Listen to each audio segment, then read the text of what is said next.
अस्सलाम वालेकुम। आज हम सीसू 3.1 और उसका जो चैप्टर 6 मटेरियल इंस्पेक्शन और पेज 3 में जिसमें ये बताया गया है कि जितने भी मेटल साइड पे इस्तेमाल करने के लिए चाहिए होते हैं और वो साइड पे आते हैं तो उनकी इंस्पेक्शन बहुत ज़रूरी होती है। और दौरान इंस्पेक्शन मटेरियल में अगर पाइप है या प्लेट तो इसकी इंस्पेक्शन करते हुए कौन कौन सी चीज़ चेक करने की ज़रूरत होती है, तो इस बारे में पढ़ेंगे इस पेज में। तो यहाँ पे आज उन्होंने इस पेज में पाइप और ट्यूब इंस्पेक्शन के मतलब उसकी जो सारी डिटेल है वो मुकम्मल तफसील से यहाँ पे डिस्कस की है। तो सबसे पहले कंडीशन है, उसकी कंडीशन को चेक करते हैं। तो कंडीशन में उसके जो क्रोजन है, क्रोजन को चेक करते हैं जो विजुअल तौर पर नज़र आ जाता है। और उसमें स्केल है, पिटिंग है, और ये चीज़ को चेक करना। उसके बाद मैकेनिकल डैमेज है और वो ये चेक करना कि कहीं से पाइप जो है जो डैमेज तो नहीं हुआ। बस का जो लोडिंग और अनलोडिंग की वजह से मेटल जो है वो डैमेज हो सकता है। और उसके बाद उसकी वाल थिकनेस को चेक करना, और उसके बाद जो है वो उसकी ओवेलिटी है उसको चेक करना, उसका डायमीटर क्या करेक्ट है। और उसके बाद उसकी लैप एंड लेमिनेशन है। लैप्स और लेमिनेशन जो है वो, लैप्स तो विजुअल तौर पर नज़र आ सकती है क्योंकि मेटल जो है वो उसके क्रैक चिप्स जो है वो उखड़े हुए होते हैं, ऐसे जैसे उसके पेपर लहदा लहदा नज़र आते हैं। अगर उसमें बहुत ज़्यादा उसमें पिटिंग है या स्केल है, बहुत ज़्यादा क्रोजन है, तो ये चीज़ भी उसमें हो सकती है, उसमें लैप्स लेमिनेशन हो सकती है। और अगर हम लेमिनेशन की बात करें वो तो विजुअल तौर पर नज़र नहीं आती, उसको जो है वो पेनिट्रेशन इंस्पेक्शन के थ्रू जो है वो चेक किया जा सकता है। और जो सेग्रीगेशन बैंड है वो तो बिल्कुल जो है मेटल के जो इनर साइड पे होते हैं। लेमिनेशन भी वही इसी कंडीशन में है। ये दोनों की दोनों जो इम्परफेक्शन है जो जो मेटल के अंदर होती हैं, इनको सिर्फ जो है विजुअल तौर पर नज़र नहीं आती और ना ये नॉन डिस्ट्रक्टिव टेस्ट से वो नज़र आती हैं। तो अभी हम इसका जो डायग्राम उन्होंने दी हुई है उसको चेक करते हैं।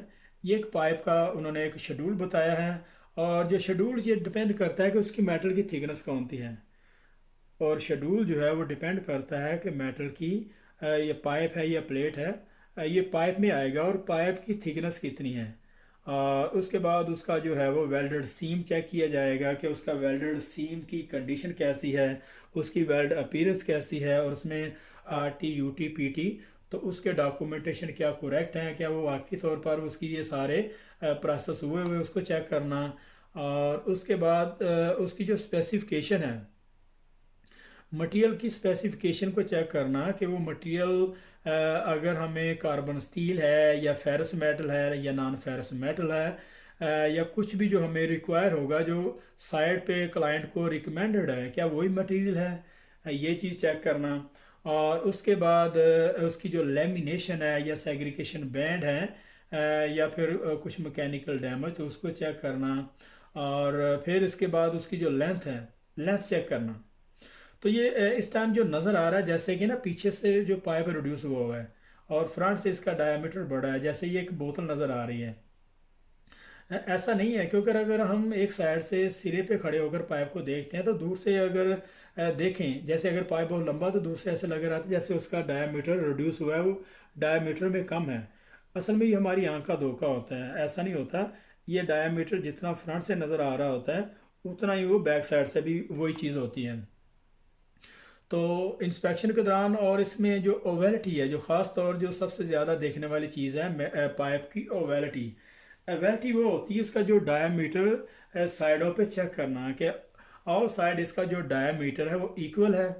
और अगर कहीं से दबा तो नहीं है मटेरियल नीचे उतारते वक्त, लोडिंग या अनलोडिंग या ट्राले के ऊपर रखते हुए, तो बाज़ का तो वो बेंड हो जाता है और बेंड होने की वजह से उसमें ओवेलिटी आ सकती है। तो जब उसमें उसमें फिटिंग की जाती है तो फिटिंग के दौरान वो जो है वो उसकी जो सीम है और उसका जो एज है उसमें बहुत ज़्यादा हाइलो हो सकती है, जिसमें बहुत सारी इम्परफेक्शन आती हैं।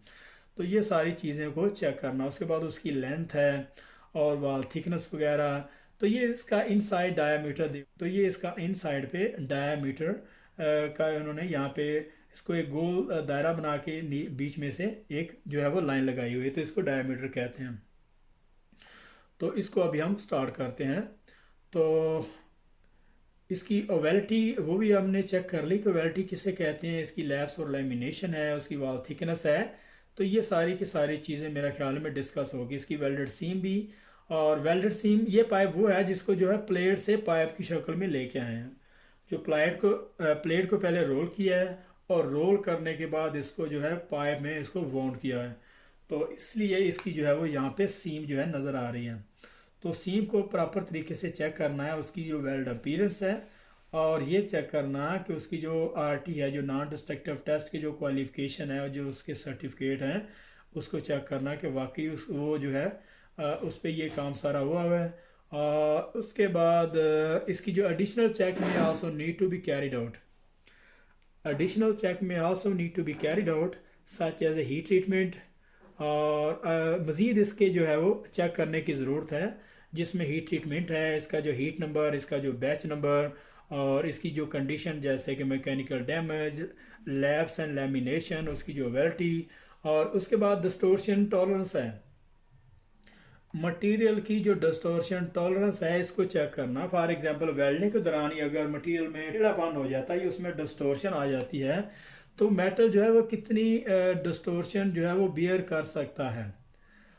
अगर फॉर एग्जांपल जो स्टैंडर्ड रिकमेंड करता है कि 2 मिली या 1.5 मिली इसमें जो डिस्टोर्शन है वो एक्सेप्टेड है, तो क्या मटेरियल भी इतनी जो टॉलरेंस है वो बर्दाश्त कर सकता है।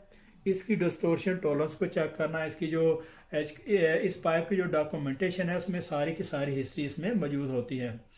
और उसके बाद उसकी हाई लो को चेक करना, और इसके बाद उसकी क्वांटिटी है, क्वांटिटी को चेक करना कि उसकी जो क्वांटिटी जितनी हमें पाइप चाहिए है, क्या वो सारे उसी हिसाब से उसी क्वांटिटी के हिसाब से जो हमें मिले हैं। और इसके बाद उसकी आइडेंटिफिकेशन एंड स्टोरेज, तो उसकी आइडेंटिफिकेशन को चेक करना कि जो मटेरियल जिस स्पेसिफिकेशन का जो हमें चाहिए था क्या वही है, और उसके बाद उसकी स्टोरेज कंडीशन है। अगर हम नॉन फेरस मेटल में जैसे स्टेनलेस स्टील, कॉपर वगैरह अगर मेटल आते हैं, तो उनकी स्टोरेज कंडीशन कार्बन स्टील से थोड़ा डिफरेंट होगी। तो क्या हमने उसी तरीके से उसको ट्रीट किया है कि उसकी मटेरियल स्पेसिफिकेशन के हिसाब से हमने उसे ट्रीट किया, उसको स्टोरेज किया, ये चीज़ भी चेक करने वाली है।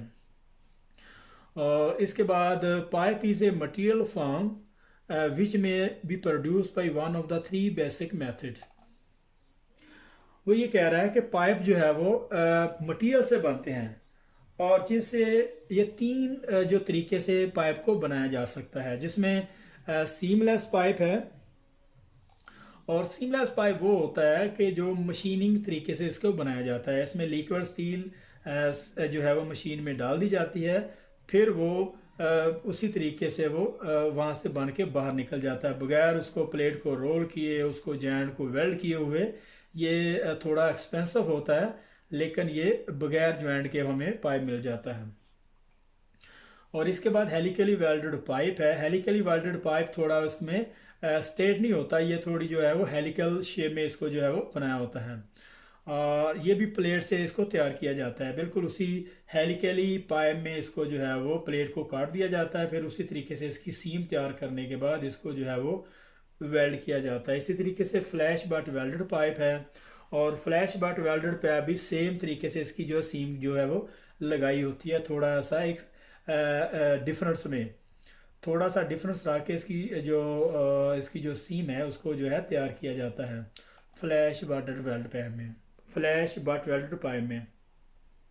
तो इसकी हिस्ट्री जो है, इसकी जो मज़ीद डिस्कशन है वो आगे चैप्टर में, ये किस तरह से बनाए जाते हैं, और हेलिकली वेल्डेड पाइप जो है वो किस डायमीटर में तैयार किए जाते हैं, और फ्लैश बट वेल्डेड का जो पाइप का जो साइज़ है आपस में वेल्ड करने का वो कितना डिफरेंट उसमें होना चाहिए, और उसका क्या जो है वो नुकसानात हैं। और ये चीज़ हम नेक्स्ट पेज में देखेंगे। तब तक के लिए अल्लाह हाफिज़।